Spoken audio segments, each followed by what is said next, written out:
Et salut, on se retrouve pour une review du nouveau chapitre du webcomic, le chapitre 160. Ça fait 3 mois depuis le dernier, donc c'est bien, on reprend un rythme de 3-4 mois à peu près. Je pense pas que One sorte d'autres chapitres après celui-là parce qu'il fait quand même une 50aine de pages. On va d'ailleurs faire la review sous ce format-là parce que 50 pages c'est très long, j'aimerais bien commencer la traduction. Que dire ce chapitre, c'est...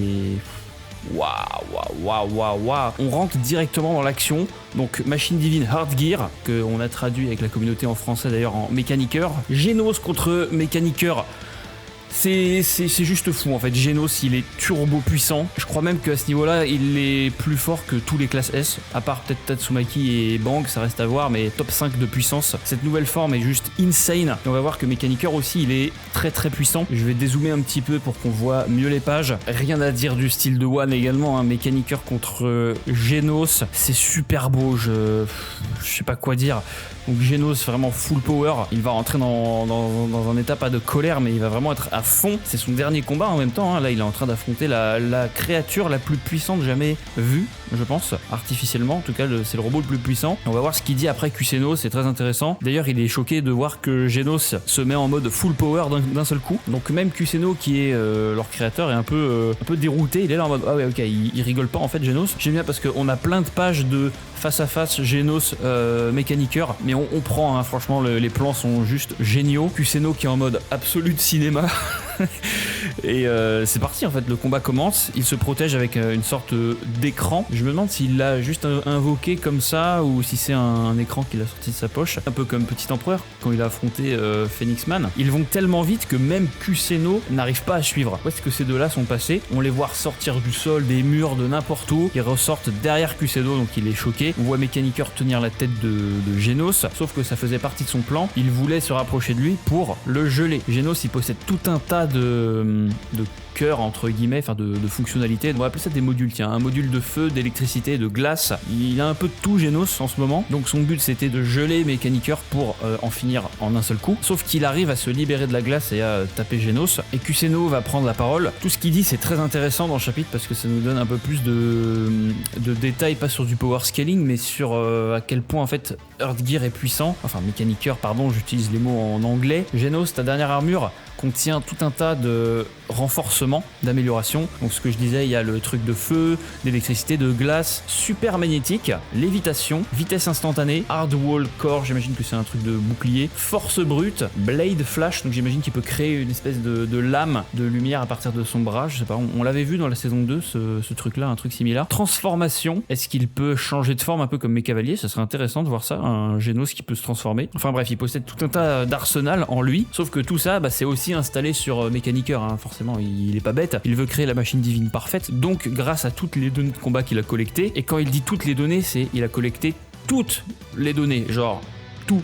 Il sait tout. Genos se laisse pas faire, il se relève et punch Mécaniqueur et il lui demande t'as vraiment récupéré toutes les données? Ça me paraît bizarre. Et Kusenos lui dit oui, absolument toutes. C'est quelque chose que tu ne peux même pas concevoir. Ce que t'as devant toi, c'est une arme qui comprend les caractéristiques de tous les monstres et des héros observés dans l'humanité tout entière. Mécaniqueur, c'est du coup, d'après ce qu'il dit là, Kusenos, c'est tous les monstres et tous les héros en une seule entité. Et juste après, c'est super intéressant, par exemple, les techniques de toutes les classes S, et j'en passe et des meilleurs. Là, on voit Mécaniqueur prendre la posture de Bang, donc il peut copier le point d'eau destructeur fluctuant. Il a un temps de réaction supérieur à n'importe quel humain, mais de genre de très loin. Alors que toi, Genos, en termes de capacité de combat, t'as encore un cerveau humain, donc t'as très certainement déjà atteint ta limite. Ton cerveau, il peut pas process plus que ce qu'un humain normal le pourrait. Là, en ce moment, c'est possible que Genos ait atteint le plus haut stade de réaction de combat, enfin de potentiel de combat de l'humanité. Donc ça scale Genos très haut, cette information-là. Ça voudrait dire qu'il a un temps de réaction plus rapide que Flash,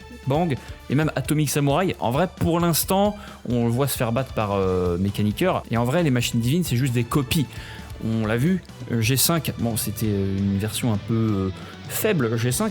Il a perdu contre Atomic Samurai alors qu'il était censé avoir copié parfaitement l'Atomic Coupe. Donc j'ai encore un doute sur le fait que Mechaniker soit aussi fort que, on va dire, les originaux. Atomic Samurai, est-ce qu'il est plus fort? Eh ben je ne sais pas, parce que là on le voit utiliser l'Atomic Coupe justement. Il a récupéré les données de G5, il les a transplantées dans Mechaniker. Pareil, là on le voit se déplacer extrêmement vite. Genos essaye de l'incinérer, mais il se déplace à gauche. Il fait grossir son bras un peu comme l'armure de Dr Beaufoy. Vraiment, il possède tout. C'est fou. Kuséno a réussi à transplanter tous les classes S dans une machine. À part Blast, je pense. Genos, pendant ce temps-là, il dit non, je pense qu'il y a un truc qui te manque. Tu peux pas tout avoir. Il y a des choses qui ne peuvent pas être mesurées avec de simples chiffres. Et là, Kuséno lui dit ouais, effectivement, t'as raison. Genre, les choses qui ne peuvent pas être reproduites facilement, par exemple les pouvoirs psychiques, il y a qu'une poignée de personnes sur Terre qui en possèdent.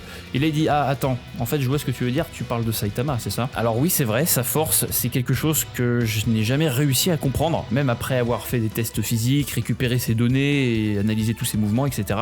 J'ai pas réussi à comprendre comment Saitama fonctionnait. J'ai été un peu troublé lorsque ta progression, Genos, a commencé à stagner à cause de Saitama. Je voulais que tu apprennes de nouveaux patterns de combat, que tu affrontes plein d'ennemis, etc. Pour collecter des données. Mais à cause de Saitama, t'as commencé à aller à droite, à gauche, et puis ton objectif principal de récupérer des données, il est un peu tombé à l'eau. Et même si tu es obsédé à l'idée que la puissance ne peut pas être répliquée, il y a juste aucun moyen de fabriquer quelque chose pour essayer de répliquer cette puissance. Par exemple, avec la forme finale de mes cavaliers, qu'on avait vu il y a peut-être 2-3 chapitres maintenant, ça passe vite, où il s'était mis en mode Saitama. C'était un test de Dr Kuséno, il a essayé de l'intégrer donc à mes cavaliers, sauf que s'en est produit une erreur, ça n'a pas très bien fonctionné. En vrai, je pense que ça a à moitié fonctionné, parce que c'est très dur de déterminer la puissance de cette forme Saitama, sauf que tu peux pas répliquer la puissance de Saitama, d'où l'erreur. Mais il a quand même acquis pas mal de puissance grâce à cette transformation, je ne sais pas à quel point, mais je pense pas mal quand même. Ce genre de puissance est très intéressant, c'est très unique, mais en tant que donnée, ça ne sert à rien, je ne peux rien en tirer. Il vaut mieux l'ignorer. Et là, Genos, il lui dit, c'est pas réplicable, tu dis, genre c'est des données complètement inutiles, sauf que j'ai commencé à comprendre quelque chose. Là, on a un petit flashback de Genos dans l'appartement de Saitama. Il cherche encore une énième fois la source de la puissance de Saitama, sauf qu'il se rend compte qu'en analysant le rythme de vie de Saitama, ses hobbies, etc.,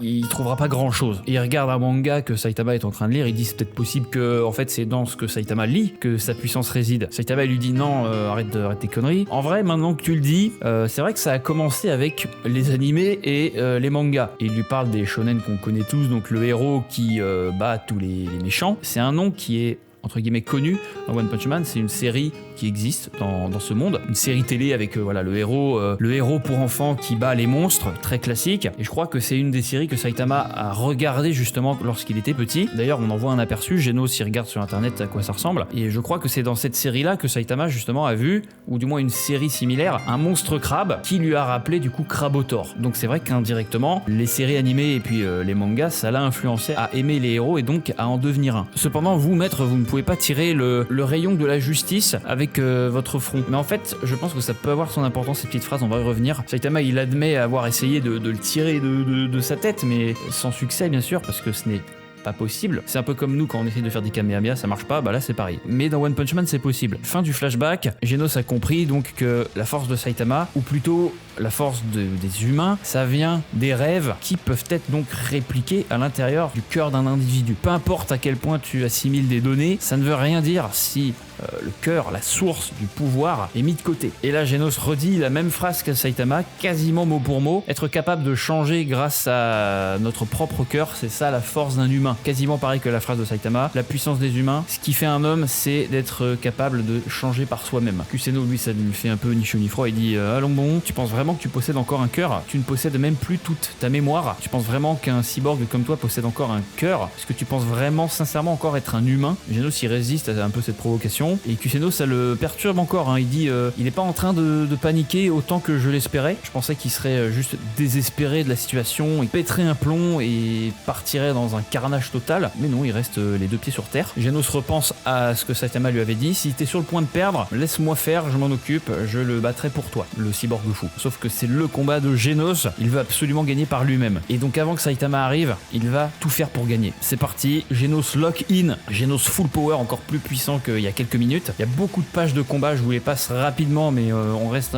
quelques secondes dessus pour quand même les admirer. Les sentiments ne peuvent pas contrebalancer la différence de puissance, c'est pas possible. Mechaniker propulse Genos dans les tréfonds du laboratoire, je sais pas trop, il y a un gros trou qui s'est formé, il le propulse dedans, et mauvaise nouvelle pour Genos, en fait il atterrit dans un endroit où il y a une centaine de mécaniqueurs. Déjà que 1 il galérait, c'est cuit pour lui, c'est terminé, c'est finito. Il vient de rentrer dans la zone de stockage d'une armée de mécaniqueurs. Déjà qu'un 1 contre 1 contre la machine divine mécaniqueur de série numéro 1 ne te suffisait pas, tu abuses un peu Genos de vouloir te friter à tout le monde. Il commence pas à perdre espoir, mais il se dit ah ça va être chaud là, qu'est-ce que je peux faire si je ne peux même pas surpasser une arme IA capable d'apprendre de manière infinie, qu'est-ce que je peux bien faire contre une armée de tout ça. Kuseino nous dit que en 1 contre 1, Genos n'avait que 11% de chance de win rate. En 2 contre 1, on passe à 0,2%. Et à plus de 3 contre 1, là, c'est le néant total, 0. Genos se fait martyriser dans tous les sens. Mais il tient le coup. Je peux gagner, je sais que je peux gagner, je vais gagner. Il faut que j'y croie, sinon j'y arriverai pas, c'est fini. Il faut que je retire les limites dans mon cœur. Limite. Le limiteur, Saitama, limiteur, brise tes limites. Et là on voit Genos, je sais pas, à moitié glitché ou se démultiplier, un peu comme des images rémanentes. On dirait bien qu'il a supprimé les limites de son cœur. Enfin, il a pas de cœur physique comme nous les humains, mais c'est un peu flou encore. Hein. Il a un cerveau d'humain, donc je pense que les limites, c'est surtout dans la tête, dans son cœur. Tu vois ce que je veux dire? Genre ses sentiments, etc. Il en a encore. Hein. Et là, il one-shot tous les mécaniqueurs. What? Il a retiré ses limites, un peu comme mes cavaliers, c'est pareil. Il avait mentionné quelque chose de similaire, retirage de limites. Et bah c'est pareil pour Genos, regardez-le, il se déchaîne. Il affronte une armée de robots aussi forts que tous les classes S réunis, soi-disant. On coupe le combat, mais on peut voir sur ces deux cases que Genos a vaincu tous les mécaniqueurs. Il y en avait peut-être je sais pas combien, une cinquantaine, une centaine, j'en sais rien. Une armée entière en tout cas, il les a vaincus à lui tout seul. C'est insane. Ce que je disais au début, Genos, il est facile là maintenant dans le top 5 de puissance. Je pense qu'il peut vaincre Darkshine. Je sais pas s'il peut vaincre Flashy Flash, mais il peut tenir tête à tout le monde, c'est fou. Même Kuseino, il est choqué, il fait attends, what? Tu m'as donné des données anormales, bien au-delà de mes espérances. Je suis très content, Genos, merci. La matérialisation d'un 0% de chance de victoire, je te remercie énormément. Comme quoi, c'est jamais 0% de chance. Sauf que Kuseino, pour lui, bah, c'était impossible. Il calcule en tant que robot, il calcule pas en tant que humain, retirage de limites, et puis les sentiments, etc. Ça, il connaît pas. Et pourtant, c'est ce qui a aidé Genos à gagner. Bon, il a la tête à moitié arrachée, mais il a gagné. Maintenant, je vais extraire ton cerveau et puis le connecter à toutes les autres machines et faire une petite mise à jour. Bien que Kuseino n'ait pas misé entièrement sur Genos pour récupérer toutes les données dont il avait besoin, c'était l'une des nombreuses graines que Kuseino a plantées afin de devenir l'une des entités les plus puissantes. Il voulait intégrer à la fois IA et humain dans un seul et même cerveau afin de créer l'arme ultime. Et grâce à tous les robots qu'il a créés, toutes les machines divines qu'il a dispersées un peu partout, il a pu récupérer toutes ces données-là. Et les IA qu'il a créées ont automatiquement commencé à grandir et à devenir de plus en plus fortes par elles-mêmes. Et les humains transformés en cyborgs, eux, continuaient d'agir avec leurs instincts d'humains. Mais grâce à ce combat, Genos, la machine divine la plus puissante, va enfin être terminée. Plus personne ne sera capable de m'arrêter. Et pile quand il dit ça, on coupe sur... J'avais très envie de voir ce moment-là, Saitama qui court tout droit, ligne droite, il ne s'arrête pas, il détruit tous les immeubles sur son chemin, il passe à travers toutes les villes, tous les champs, toutes les forêts, il s'en fout, il court tout droit, et je vais vous la mettre en plein écran cette page parce que je l'adore, je pense que c'est une de mes pages favorites du webcomic. Elle dégage quelque chose cette page. On voit Saitama qui court pour sauver son disciple, plus que ça son ami. On le voit sortir de tous les débris à toute vitesse. Cette page me plaît beaucoup. On en voit rarement des comme ça. Et il continue, on a 3-4 pages de Saitama qui fait que courir. On le voit, il arrive enfin à la chaîne de montagnes où se cache Kuseino. Qu'est-ce qu'il fait? Eh ben il punch au travers des montagnes, il a pas le temps. Voilà, 1, 2, 3, 4, 5 montagnes. Et là Kuseino il détecte un truc, il fait attends, il y a quelque chose qui est en train d'arriver là, c'est quoi? Et Genos, à peine conscient, il lui dit c'est Saitama, c'est terminé pour toi Kuseino. Enfin, pas vraiment, parce qu'il lui dit je vais pas mourir, c'est pourquoi? Bah parce que tu vas me protéger. Tu vas devenir cette grande calamité pour le monde, Genos. La naissance du plus grand désastre que l'humanité n'ait jamais connu, la machine divine. Genos. Ça y est, on l'a enfin, la machine divine Genos. Putain, je pensais déjà que Genos était une machine divine en soi, un peu comme mes cavaliers, qui se faisaient appeler machine divine 0. Sauf que les machines divines, elles n'ont pas de partie humaine, c'est vraiment que des robots. Irréplicables à l'infini, il peut en construire autant qu'il veut, puisqu'il aura toutes les données de Genos. Donc ouais, machine divine Genos, c'était pas encore vrai au final, parce qu'il avait toujours son cerveau d'humain. Mais là, le but, c'est d'en créer un robot. Mise à jour terminée dans 5, 4, 3, 2, 1, mode Génocide activé. Et je vous mets cette image du pull de Genos avec marqué génocide dessus. On avait déjà vu un génocide punch de mes cavaliers, mais ça n'avait rien à voir pour le coup parce que c'était une copie de Saitama. Mais là, c'est Genos, donc mode génocide activé. Genos, génocide. Enfin, on y vient. Puis à ce moment-là, t'as Saitama qui fait irruption dans le laboratoire. Il voit Genos connecté à tout un tas de câbles. Je sais pas où est-ce qu'il est parti, le robot Kuséno avec son halo autour de la tête. Ils ont pas fusionné, mais il s'est barré du coup quelque part, j'imagine. Pendant ce temps-là, il y a toujours le faux Kuséno qui est à l'écran. Saitama demande à Genos si tout va bien. Est-ce que c'est ok si je lui botte le cul à ta place? Et là, le dialogue est un peu incompréhensible. Je pense que le traducteur a très bien traduit, mais c'est fait exprès justement. Genos il commence à raconter tout un tas de trucs. C'est juste incompréhensible. Ça va être très dur à traduire en français d'ailleurs, chiant. Je vous passe les dialogues parce qu'il y en a vraiment beaucoup, mais on dirait que toutes ces pensées se mélangent et qu'ils forment des phrases un peu en mode random. Ça n'a ni queue ni tête. Peut-être qu'en relisant plusieurs fois, je vais réussir à comprendre et à dénicher une ou deux informations, mais en vrai, ça, je pense que c'est juste un gros gloubi-boulga de mots. Parce que même Kuséno, il dit oups, est-ce que je l'ai cassé sans faire exprès? Bah, en vrai, peu importe. Il fera quand même une très bonne arme. Genos se retourne tout en continuant son baratin. Et j'adore les émotions sur le visage de Genos. Là, il est énervé. Là, il est un peu en mode désespéré. J'adore vraiment comment il est rendu ici. Il réfléchit pas, il fonce sur Saitama. Il explose dans tous les sens. Saitama lui dit « Genos, est-ce que tu m'entends ?» Il arrête l'attaque de Genos avec son poing. Mais Genos arrive quand même à le repousser en arrière. C'est pas rien, parce que Saitama aurait très bien juste pu rester sur place. Mais Genos a réussi à le repousser. En vrai, je trouve que c'est pas mal. Genos, il est vraiment en mode pilote automatique. Je reviens sur un dialogue parce qu'il y a quelque chose qui était intéressant au final. Il parle ici de tuer Saitama. Il a reçu les ordres de l'éliminer. Et Kuséno lui dit, comme tu peux le voir, tout a été réécrit en lui. Le jeune homme admirable que tu connaissais sous le nom de Genos a maintenant disparu. Tu ne le retrouveras plus jamais. Il ne retrouvera jamais son état normal. Genos qui prend la pose de, je sais plus comment il s'appelle là, c'est pas Gojo ou c'est... Bref, il prend une pose très connue, je vous la mettrai à l'écran. Et là, Saitama, il dit quelque chose d'intéressant. Il dit je crois que tu te plantes sur toute la ligne, Kuséno. Le Genos que j'ai toujours connu n'a jamais été admirable, grandiose, etc. Depuis que je l'ai rencontré, je sais que c'est quelqu'un de très dangereux. Et c'est intéressant ce qu'il dit Saitama ici. Petit parallèle que j'ai vu sur Twitter d'ailleurs. Cette image de Saitama là, ça ressemble beaucoup à Saitama contre Garou. Il fait la même tête en disant j'ai peut-être obtenu ce que je voulais mais je ressens rien du tout. Je trouve ça intéressant. Est-ce que c'est un parallèle? Parce que je trouve ça étonnant de voir Saitama dire ça. Il savait que Genos était en vrai quelqu'un de formidable, qu'il était populaire, etc. Mais de là à dire qu'il était dangereux, je vois pas trop où Saitama veut en venir. Il n'a pas totalement disparu parce qu'il n'y a aucune chance que Genos abandonne aussi facilement. Ça, tu peux me croire sur parole. Et c'est marrant parce qu'on voit Genos derrière Saitama là, juste là, il le pointe du bout du doigt. Saitama a l'air content ici parce que il lui dit tu n'as pas besoin de te retenir, juste amène-toi, full power, déchaîne-toi. Il pense que Genos est quand même encore là quelque part, qu'il n'a pas totalement perdu la boule, alors qu'on le voit, il est en mode pilote automatique. Genos, ça va être très difficile pour lui de revenir dans un état normal. On a déjà vu que Kuséno il s'était planté, il pensait que plus de 3 machines divines mécaniqueurs, c'était un 0% de chance garantie de victoire pour Genos, et contre toute attente, il a gagné. Donc je pense que Genos va revenir, Saitama va peut-être devoir lui mettre une petite claque de bon fonctionnement, mais en attendant, Genos va peut-être se déchaîner à fond pendant, je sais pas, 10-15 minutes. Il va ne plus avoir de jus et tomber par terre, c'est une possibilité également, à moins que Kuséno intervienne et fusionne avec Genos, j'en sais rien, ou il fabrique une autre machine divine pendant ce temps-là et il affronte Saitama en 1v1 directement, ça serait aussi intéressant. Mais en voyant que Genos ne fait aucun dégât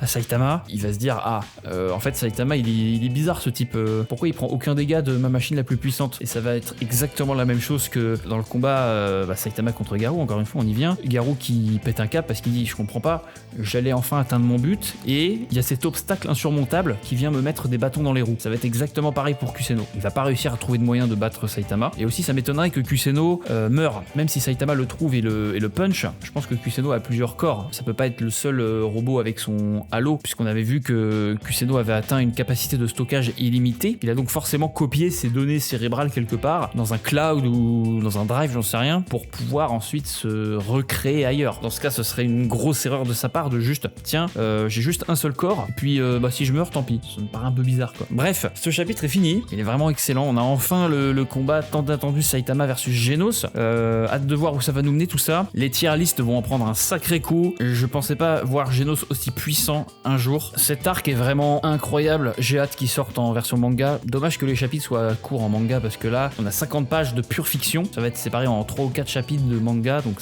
le rythme va être un peu plus lent. Et ouais, One, on attend le prochain chapitre demain. Je pense que c'est assez long à faire. Il a d'autres projets à côté, hein, Versus, Buggy Go, je sais pas quoi d'autre. Hein. Donc ça prend du temps à faire. Donc le prochain chapitre, j'imagine qu'on l'aura dans, pareil, 3-4 mois. Mais on mange bien. J'adore le webcomic, je vous encourage vraiment à le lire. C'est ce qu'il y a de plus hype en ce moment. C'est l'essence pure de One Punch Man, le webcomic. Voilà. Merci d'avoir regardé. On se donne rendez-vous pour la prochaine vidéo. Ciao.